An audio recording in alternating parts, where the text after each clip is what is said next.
tide rolls out. The summertime. I'd like to welcome everybody to the seminar tonight. I want to thank Captain Allen for being here. We have a tremendously packed house. I did not expect this many people.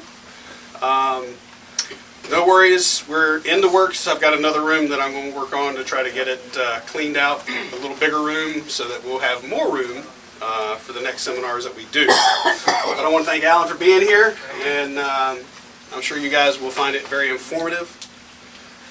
I know you see his pictures everywhere. The man catches fish. The man catches fish. On Topwater, nonetheless.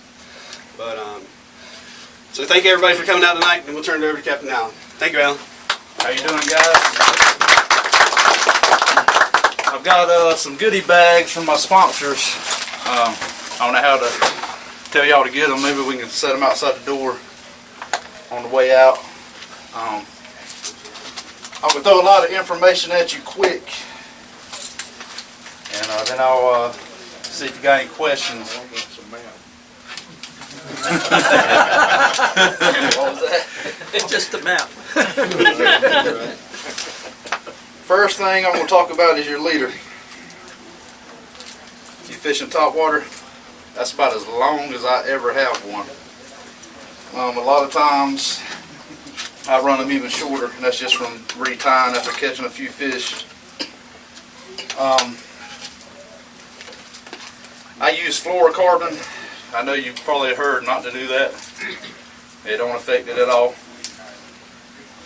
I use it mainly because I try to travel as light as possible. I don't want to have to worry about a roll of mono, a roll of fluoro. So for me it's just easier. 25 pound. I use it for everything. That's your leader. I brought a popping cork too because I've had a lot of people ask me about popping corks and braid. This is 12-pound Finn's Wind Tamer. People complain a lot about braided line wrapping all over your popping cork, just making a mess. Simple solution. Throw a little piece of fluoro on top, connect it to your braid with an Albright. You won't ever have that issue again. It will not wrap. Any questions about leader? Anything like that? Are you using 12 pounds braid for your main line on all your reels? Yeah, 12 pound. Are you tying knot or not for your leaders, or are you using swivel? Or? No, I use a, it's called a special Albright. It's a knot that's made just for connecting light braid to a heavier mono or a heavier fluoro. I've never had it fail fighting a fish. It will fail when you're trying to pull a stump up or something like that, but I believe about any knot's going to do that. But fighting a fish, it holds up. 7-foot rod. Yeah, these are all 7-foot, medium fast action. Some of mine are extra fast action. I didn't bring any of those with me, but they're all pretty lightweight stuff. You don't want nothing heavy. You'll be sitting there holding it all day.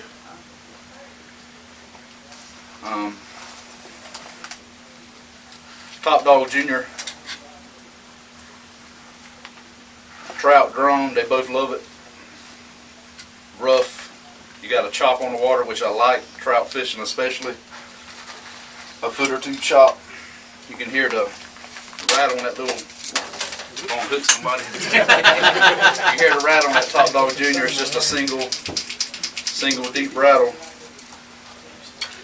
That wind gets up at lunchtime. We get a chop.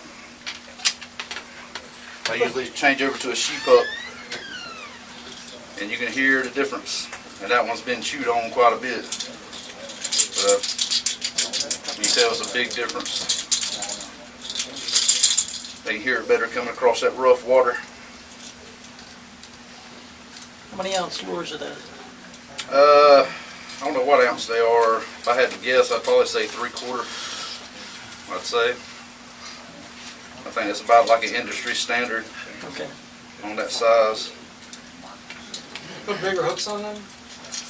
No, it's not bigger hooks, but I do change them out. It's I change them out to 4 times strong Eagle Claw. I use the black nickel most of the time, but it's the same size hook as the factory hook. It's a number 2, but it is a little bit bigger than the factory hook, even though it says it's the same size. So I don't get that, but it works fine. I think the shank on it's a little bit larger. Working these baits, a lot of my clients, they come fishing with me just for topwater. I get guys on the boat that's never even thrown one. They're doing this. That'll wear you out. When I'm working a bait, the only thing I do, you rock your wrist. That's all you do. I mean, that's all it is. It's hard to, a little bit hard to show you, but try it sometime. Just barely move your wrist. You'll see what I'm talking about. You can throw it all day long. You're doing that number, you know, that ain't good. You get some carpal tunnel or something's gonna be going on.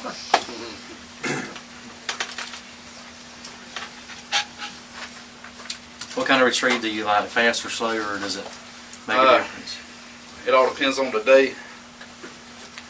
A lot of times, me myself, I work mine kind of usually in between, not real fast but not real slow.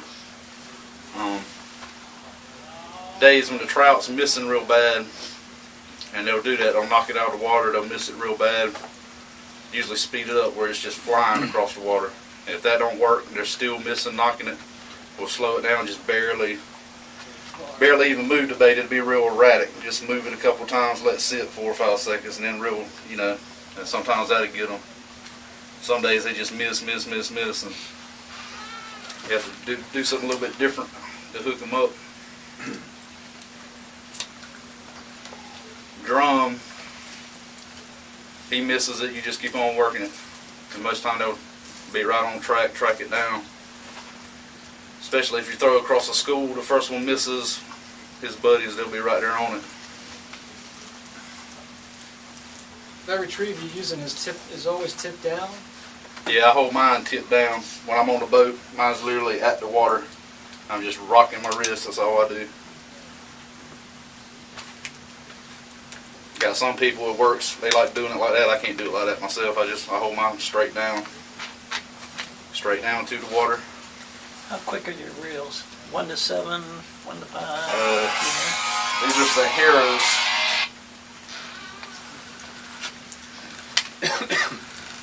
See if it has them on here. I forgot to cut my phone off.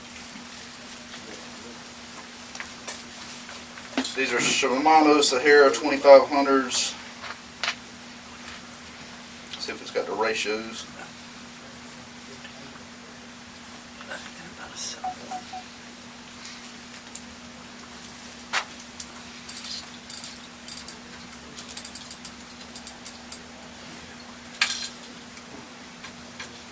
I don't know what the ratio is off the top of my head.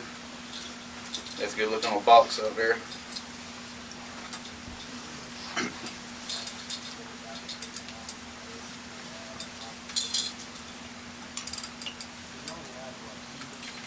And when you say you're reeling it in, are you reeling it in at a constant pace? And you say rocking your wrist sometimes, and then Yeah, it's more like a cadence. I mean, I'm pretty much steadily reeling, but not real fast. It's more of a cadence, that walk.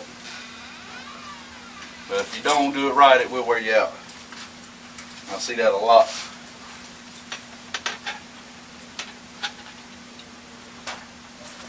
And you always tie it directly to the bait? Yeah, I always do. There's several reasons I do that. I do that on all my baits. And that's an improved clinch knot. That's probably the first knot you learn 5 years old fishing at the pond somewhere, you know, on the pier. A lot of people like these loop knots. I don't even know what they're called. You got a loop. I've tried that. I always go back to that on all my baits. I don't know if it's something about, same way with soft plastic, using those loop knots. You work your bait in the water, it seems to me like they fall and they wobble. I don't want mine falling, I don't want mine wobbling. You know, I want mine doing exactly what I tell it to do. You know, that's just me. I know people, you know, you catch fish with other knots, I'm sure, but that's just me. I'm a little funny when it comes to my knots and my baits. days they're missing topwaters real bad, speckled trout especially, because they're the ones that's going to do it to you, make you pull your hair out. They're missing real bad. You usually can throw a little MR-17 and rip that thing like you're throwing a gotcha plug. I mean, just pop, pop, pop, pop, pop, pop, pop, pop, pop, pop, and just barely under the surface. And that'll usually get them those days too, if they're missing real bad.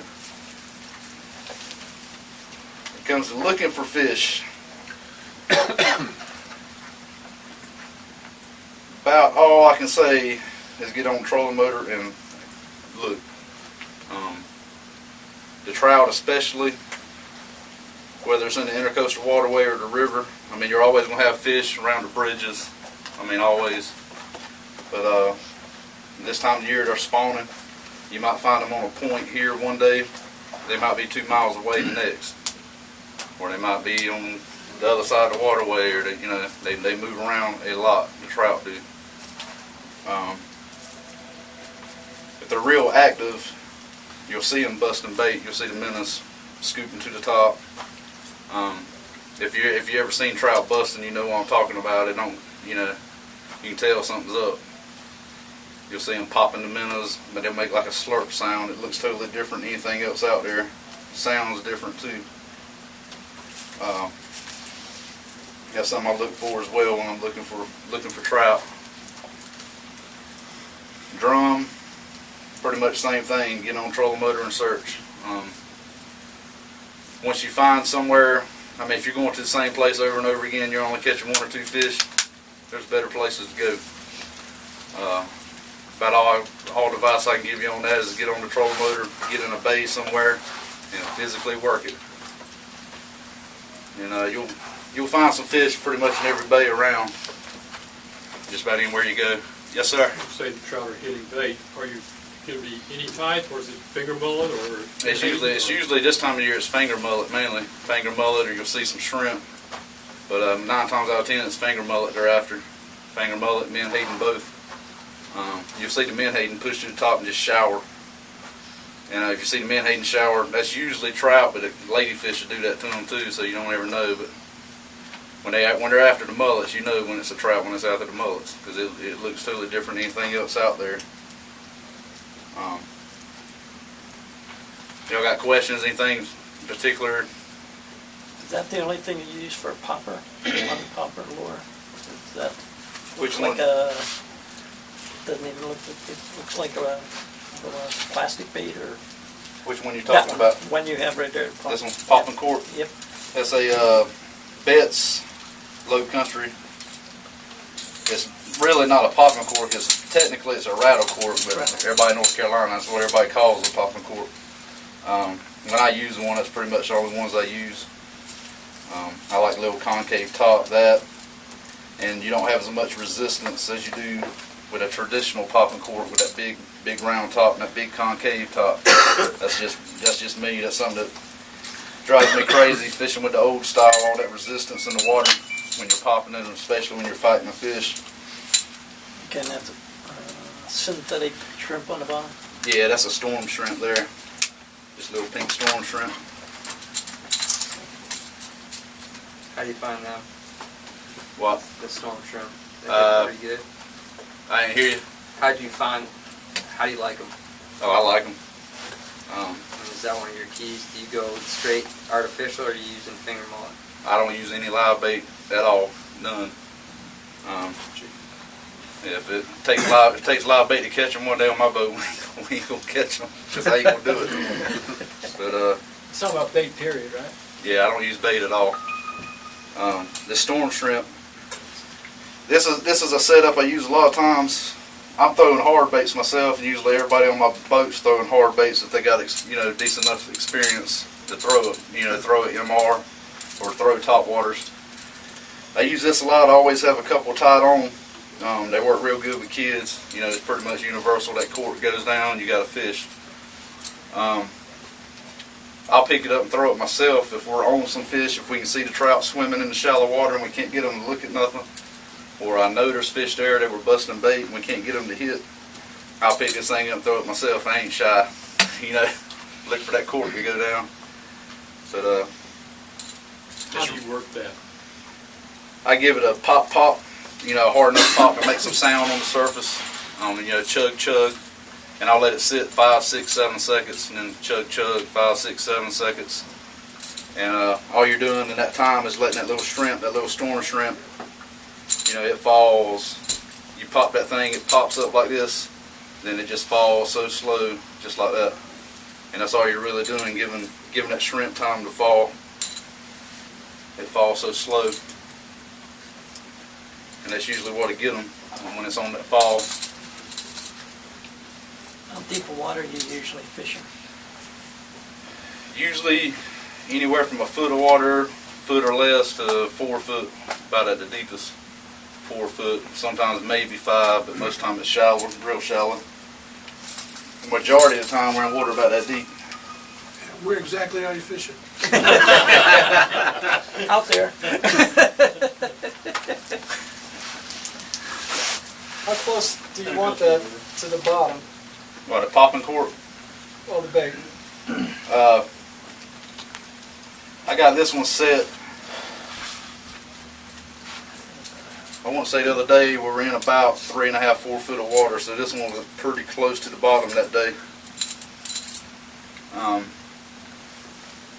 It varies. If I'm fishing, if I'm using one for a drum, it's only about that. The hook's about right there, because we're in, you know, water so shallow. And that cork doesn't swoop them, huh? No, they hit the drum, especially if you're in a school of drum, which some days it will spook them. I've seen days where it will spook them, and it's usually after a cold front's come through or we've had a bunch of rain. And those days the topwater even spook them sometimes. But most time for drum, it's set real shallow, and they hear that rattle cork, hear it making that sound. Them drum are greedy. If they're in a school, you're gonna have one try to eat the cork. You're gonna have one or two trying to get the bait. You know, they're pretty greedy fish when they're fired up. Do you use any scent on those? I use Procure, usually the Menhaden gel. That's about the best Procure I've found. Some of the other ones, like the Flounder powder they make, is just like runny, like water. And that Menhaden gel, it sticks pretty good.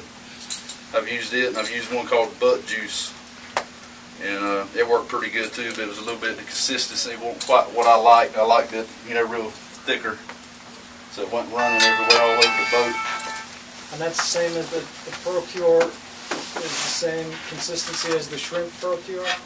Yeah, the Menhaden and the shrimp's a little bit thinner than the Menhaden too. The shrimp's the red kind, right? Yeah. That's the red, yeah. It's a little bit thinner than the Menhaden. The Menhaden's pretty thick. How long does it last before you have to retreat? If we're catching fish and the fish are on fire, I'm not sure it even matters.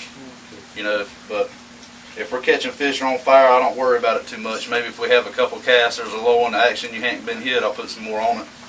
But other than that, you know, I'll fish it 20, 30 casts or more, or put any more on there. And I'm bad for sopping it all over the place, getting it all over me, all over the boat.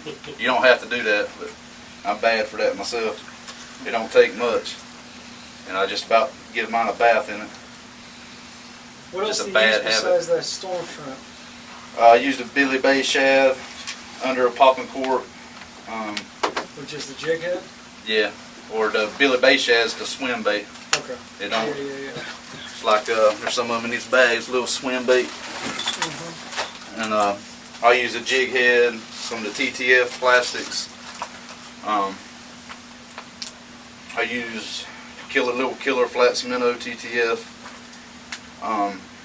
I've used some of the Mrs. Trout killers under the popping corks, which is it's a big plastic. It just depends. The summertime I'm mainly topwater fishing, but it just depends. They'll hit all them baits under a popping cork. Now, what do you do with one of them in the current? I mean, if it's yanking on the popping cork, that bait is going to start rising up pretty quick. Are you talking about fishing a heavy current with it? Yeah. I usually don't throw it in heavy current. Gotcha. I'm usually in back bays and the marshes. I will throw a top water across some heavy current in a minute, but you gotta get your angle just right so you can work it. If you don't, it don't want to work right Right. once it gets past the boat. Yeah, popping cord. I'm usually, like I said, I'm usually in the backwaters where it's not that much current. Alan, you ever using like gold spinner baits or anything? I use a lot of gold spoons and black spoons, and I use 1/2 ounce myself just for the extra casting distance. A lot of people use the quarters.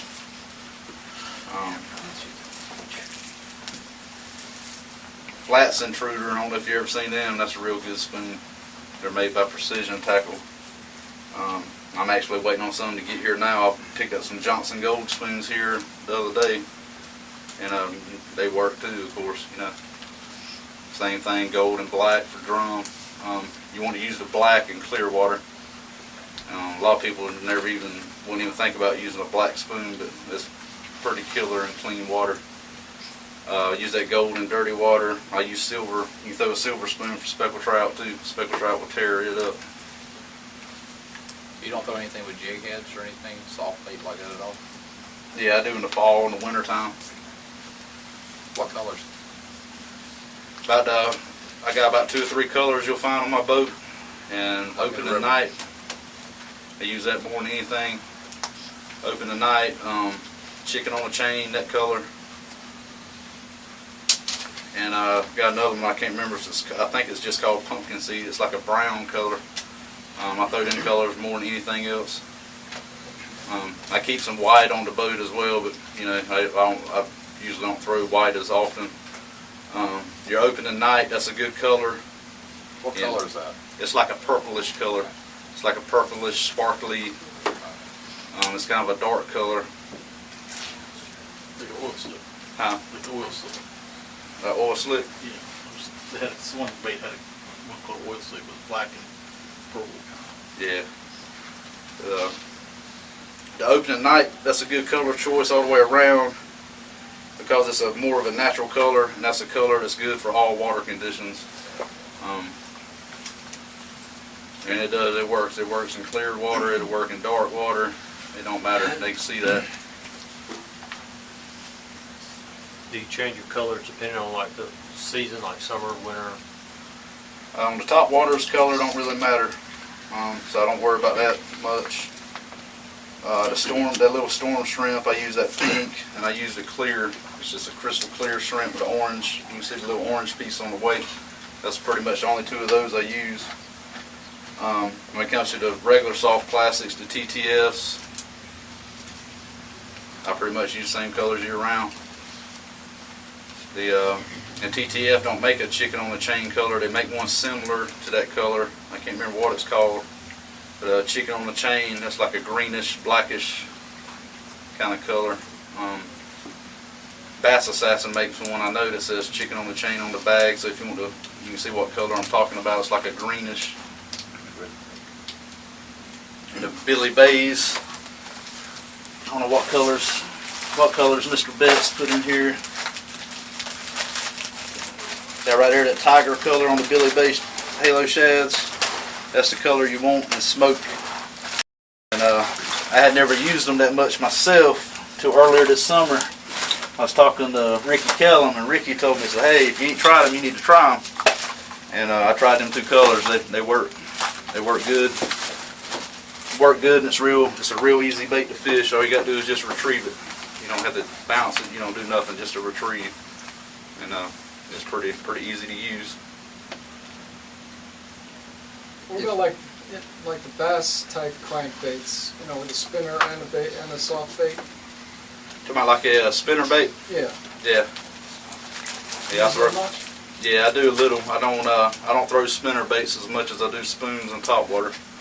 I do throw some. I throw H&H spinner baits, and I throw some spinner baits. I can't remember what they're called. They're made by Precision Tackle. They're can't remember what those are called. They're willow leaf blades. They're Cajun something. Right. Cajun Thunder.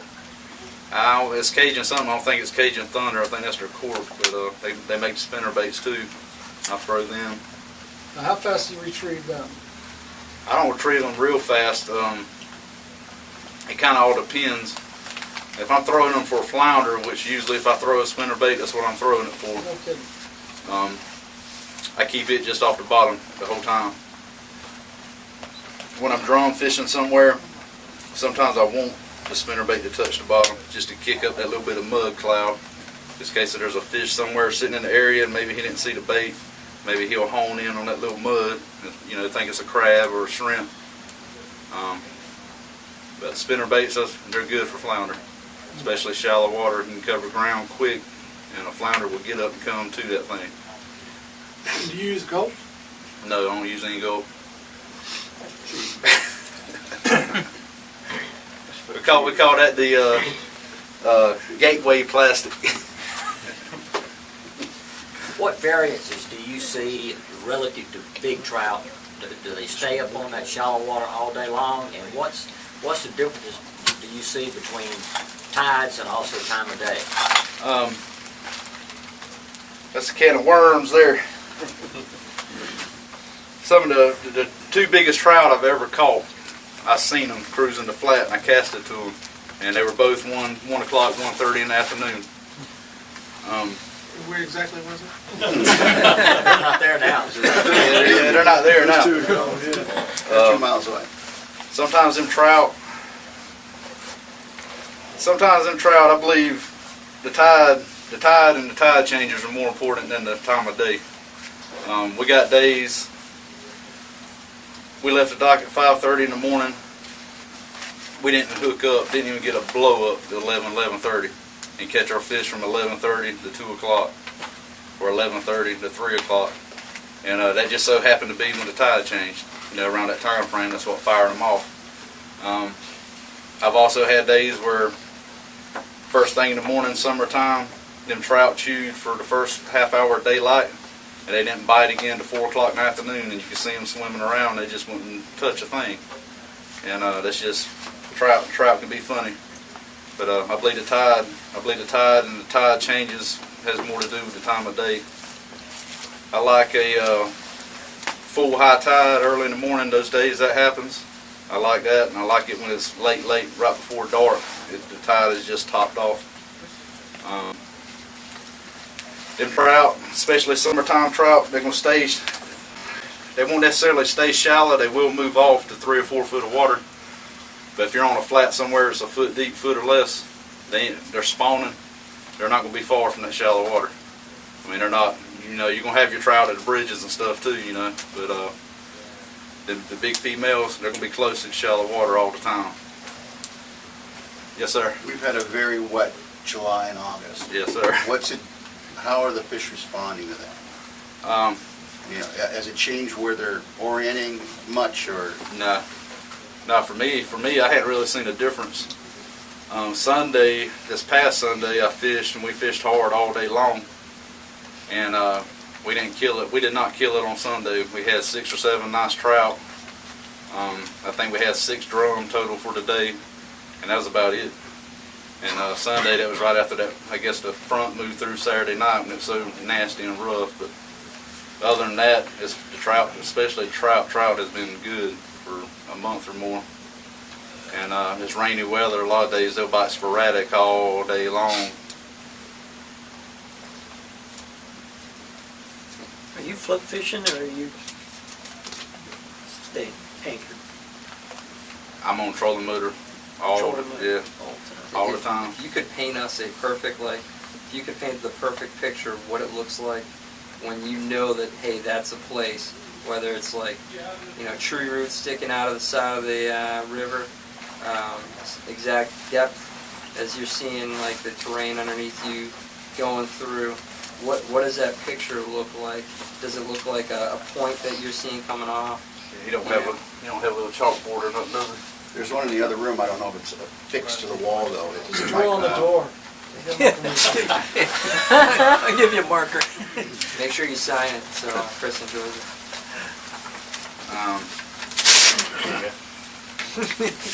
Yeah, we'll pass it around. One of the eggs where the fish is at, right? Put an X. I'm trying to think of how to draw this. I'm trying to think of how to draw it, or think of somewhere right here that I can use it as an example. Just use your imagination. Trying to breathe. I'll show you the type of places I look for. Points. Yeah, I look for a lot of points. Intercoastal waterway is prime summertime for big trout. The only problem with the waterway is all the boat traffic. They don't stay shallow because all the boat traffic crashing all day long. So they're in shallow water off on the side of the intercoastal? Yes, sir. Do they like the grass beds, or are they looking for? They're just up there spawning, summertime, spawning that shallow water, that hard sand. And that's another thing, hard sand, summertime is going to be cooler than the mud bottom. And I think that's another thing, those trout, another reason they hang around to certain areas that's cooler. And spawning, that's what they spawn on also, is the hard sand. So they're feeding while they're spawning, huh? Oh yeah. Yeah, and they spawn like every 2 weeks.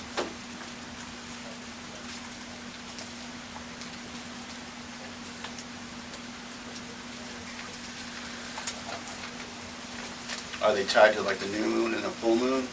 2 weeks? It's I think from what the biologists say, there's always fish spawning pretty much all the time, every day. But it's just like one fish. And another thing too, what the studies that they've done in Texas and South Carolina, your small trout, your 14, 15, 16 inch trout, those are the ones spawning every 2 weeks, continuously, non-stop. The big females, the bigger they get, the less frequent they'll spawn. They might spawn once a month or once every month and a half, while them smaller fish, it's every 2 weeks non-stop.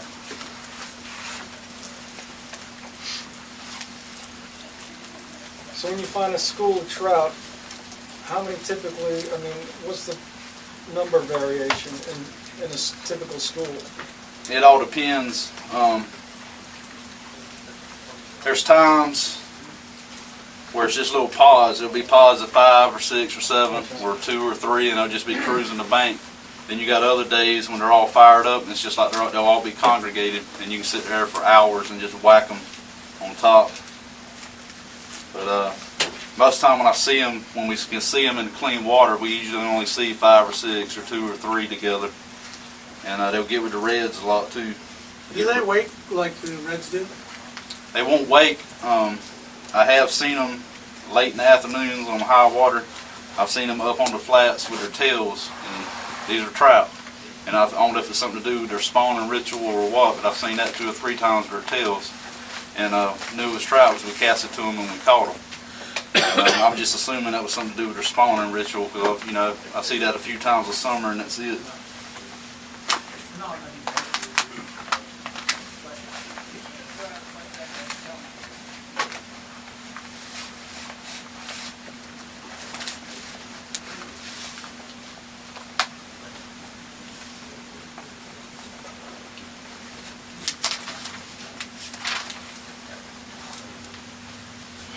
If I had to show, I don't know if you can even understand this, but it's pretty much the same as like the intercoastal waterway.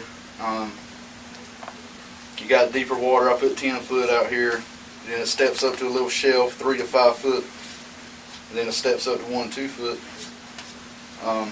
If I come up a place like this, or just like the sides of the waterway, I'm coming up right here on the edge of that 3 to 5, and we're casting all the way up to the 1 to 2 and working it back to the boat.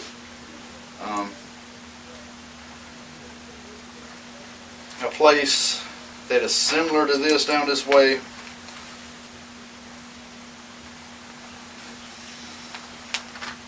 I guess, would be kind of the outside of Old Point would be one little place. That sand flat right on the outside. But then again, if you can try to catch a trout there, you better be there early, because all the boat traffic's going to run them off that shallow water. Now, which way is the tide moving right on that? I got it coming from this direction. Coming that way. I mean, I pull up, I'd fish the whole entire, I'd fish it a couple 100 yards on trolling motor. We ain't had a blow up or hadn't seen any signs. We're gone. We're moving on. That's another thing you don't want to do. You don't want to sit in one place. If it ain't happening, it ain't happening. It's just best to move on, move on, go look somewhere else. How often are you switching lures? Are you sticking with the same lure, just moving to one place to another? Yeah, I typically rarely change a lure. Them topwaters, that's what we'd be throwing all day long. Same with the storm shrimp, same with the MRs. I pretty much don't ever, I usually won't change anything up. If my philosophy is if they're not going to eat, especially summertime, if they're not going to hit a topwater, they're not going to hit an MR, they're not going to hit that little shrimp, they ain't going to really hit nothing right now, you know. But that's just me. There's days you'll pull up to one spot, not get a hit, come back later in the day, it's on. You know, come back, time it just right, the tides change, it's on. And that's just the way them trout can be. The drum, they're usually a little bit easier to get along with. They'll usually eat for you, just about any time. But they can get their little ways too, especially on a slack tide. They can act a little funny. What websites are you using as far as figuring out when the tides are going to be changing? What do you find to be the most accurate? I don't know what the name of it is, I'll tell you. I type in New River Tides because that's closest to my house. And Tide's near me, I think. I want to say this one is saltwatertides.com or something like that. That's what it is, saltwatertides.com. It's usually pretty much spot on for the inlet. Of course, when you come this way, it changes. You go up the rivers, it changes. It's different. But are the schools of drum about the same numbers? I mean, you might get 3 or 4. You might get. I mean, they're not as thick as like a wintertime school, right? Yeah, it all depends on where you're at. Now, this summer, I hadn't seen the numbers of drum that we usually do. I mean, there's plenty of fish around, but it's not like usual. Them wintertime schools, the drum don't really bust up. It just depends on where you're at. Any particular marsh, you're gonna have little pockets of drum here and there, and little pockets up and down the bank. But you're gonna have bays and stuff. You're gonna roll in there, and then that school of fish is gonna be there, 500-600 fish strong. And that's another thing people mess up. They pull in a bay or they pull in a marsh. They're working that bank, looking at that bank. A school of 500 fish can't fit on that bank. Them fish can be out that way where it's open water because they can't fit on the bank. And that's where a lot of people mess up. I see that a lot. We'll be fishing somewhere and some people come in and go by, and we just sit there and wait for them to go by and go right back to. And this is summertime school size? Yes, sir. You find that the size of the fish always seems to stay about the same size per school, or that was my thing. It's usually pretty close. Consistent. Yeah, pretty consistent. I mean, we'll always catch some smaller ones with them too. I think they hang out on the outside of them, and but they're usually pretty close in size most of the time, within a few inches. Can you take us through like your morning routine? I don't want to hear about like the shower and stuff and what you're eating in the breakfast. But I mean, just as far as like what kinds of things you're checking out before you launch, what websites you're going on to, what mindset are you in as far as what do you go through in your head before you're heading out on the water to determine where do you want to go that day? What types of water? Is it temperature? No, it's I usually check the tide the night before, or I'll know what the tide is already from where I've been on the water every day, and I never know where I'm going to go until I back out of the ramp, and I just go. Is wind play a big factor in that decision? Yeah, it does. If it's real windy a day like today, we'd be looking somewhere out of the wind because it'd be brutal in some of the places that's open water. Of course, when it's windy like this, you can't. If you're trying to sight fish the drum, you ain't gonna see them. It's be real hard to see them. Yeah, the wind definitely play a part in where I'm gonna go, where we're gonna start looking. But realistically, when was the last time you actually went and tried and felt like you had to hunt down a new spot? You must have an unlimited number of spots in your head, so. Sunday was tough. We had to work for every one of the fish we caught Sunday. And we rolled all over the place. We probably covered 20 miles to catch those 7 or 8 trout and 5, 6, 7 drum. But I believe that was just the weather, the front had just come through. But were any of those spots actually brand new places that you'd never been? No, there ain't much around here in a pretty large radius. How about fishing some of the creeks around the military base? What's the regulations and rules of that? Do you have any static for anybody? No, there's when it comes to fishing the creeks on base, of course you go up there, you'll see the warning signs and all that stuff, and that'll run a lot of people off. There's only one of the creeks you have to worry about, and that's Stones Bay Creek. Well, I take that back. There's 2 creeks. Whitehurst Creek you will get shot in, and Stones Bay Creek you will get shot in. But you can call the number on the signs and ask about any particular creek or range if it's safe to go in. But other than that, there's really no other danger on none of the creeks other than those 2. And you will get shot in those 2. There's a light over by Stone Creek or Stone. Yeah, there's a light by Stone Bay. Creek. It'll be flashing when they're hot. But it's not always working, so I wouldn't trust it. Yeah. or the Marine didn't turn it on. They've been shooting at it. You hear noise, don't go. The switch on that thing is right on the bottom, by the way. If you're catching fish on, say, you're top of the tide, a little bit of falling, and you think your bite's lasting half an hour on that, do you try to catch back up the tide by boot? You do, okay? Yes, sir.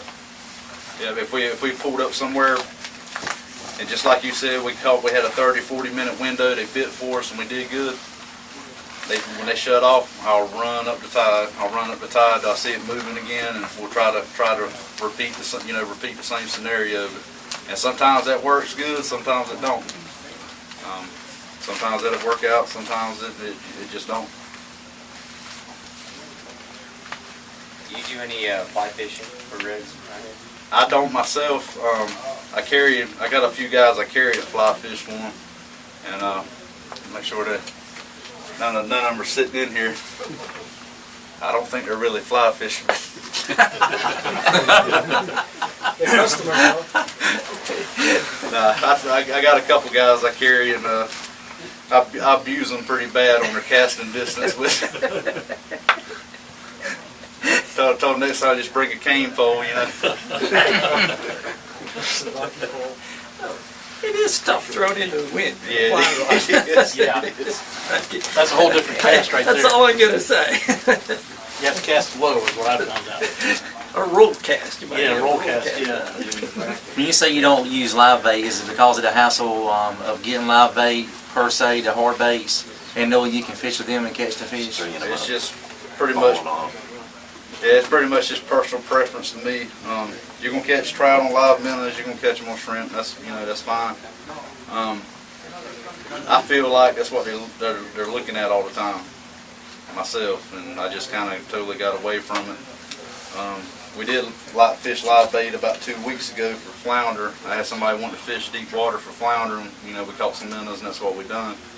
But other than that, I'm not gonna live bait fish.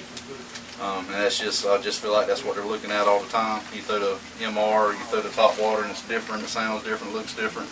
And if they're feeding, they're going to hit it. I got a question. In your flounder gig at night, portion of those shallow areas, are those fish still there in the daytime? Some areas they are. Some areas they're not. The flounder is the same thing. The flounder is more of a tide issue. They're going to move on the tides. And you got places in the daytime, they're in a foot of water. On high tide, and they'll move right back off. All depends on the area. So what order of preference, or what order are you physically going to go with? You're going to go with a Topwater, and then an MR, and then a Gold Spoon, and then a popping cork? I'm usually will be throwing Topwater.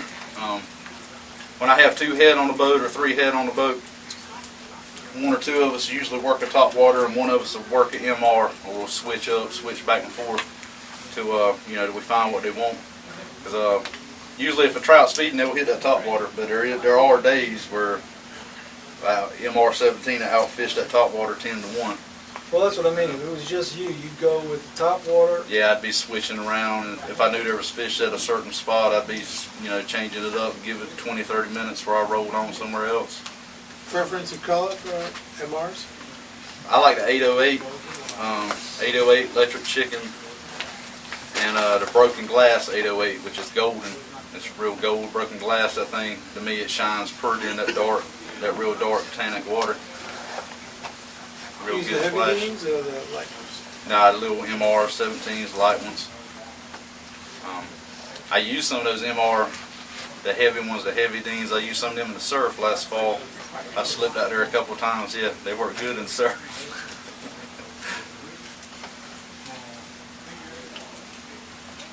Y'all got anything else? Any more questions? I've got one which may be crazy, but it may be just my inexperience since I'm not as good as Billy. But trout, you're catching trout. You fish around New River, Swan. You're catching trout all year long. Yes, sir. Pretty much the same places. What happens to the fish south, like say when you get past Hampstead towards Wrightsville Beach? Seems like the trout show up in the fall and winter. Yeah. And you get that one occasionally you'll see where somebody will catch one, but it's not like it's consistent as it is like in the fall and winter. Yeah, it's not as consistent. Are they in the river? Are they in the Cape Fear River? Are they hiding in the ocean? Are they up here? They're probably in the ocean. I know a lot of ours come in from the ocean in the fall. I mean, there's trout down here now, but it's just boat traffic so bad. Boat traffic, you don't have the top of flats and you don't have the tops of bays we have up this way. Down there. Down there, you mainly got marshes and boat basins, and they're not gonna stay up shallow all that commotion, And I've caught some pretty ones down there this time of the year, but I don't catch them down there like I do up here, just like you're talking about. I just think it's the difference in the layout of the terrain. You got more shallow bays and everything up this way. I don't know about that. I spent 5 hours on a bar the other day.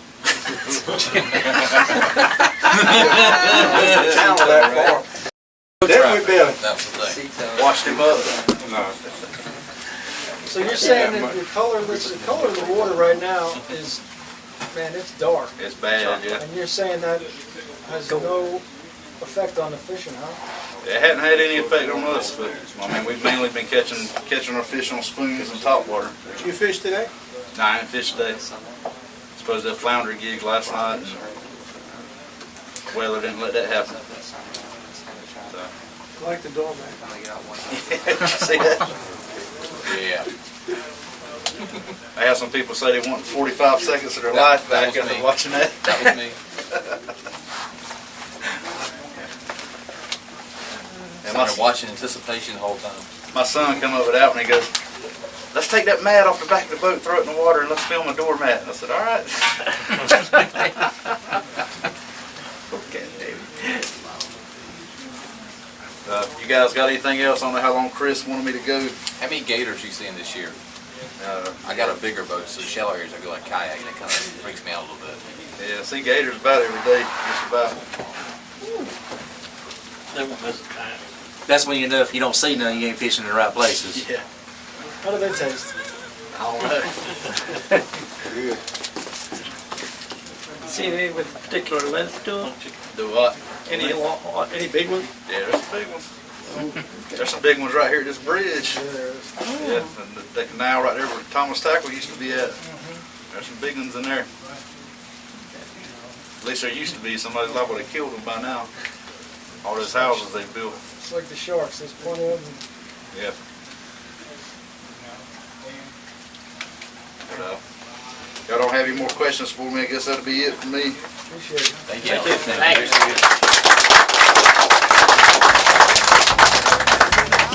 Y'all don't forget to grab you some of that stuff. But when the sun is finally setting and there's sand in everybody's shoes, yeah, cooler's full of fish, there ain't nobody fretting. No, it's, hey buddy, have you heard the news? King mackerel and the blues are running all along the coast.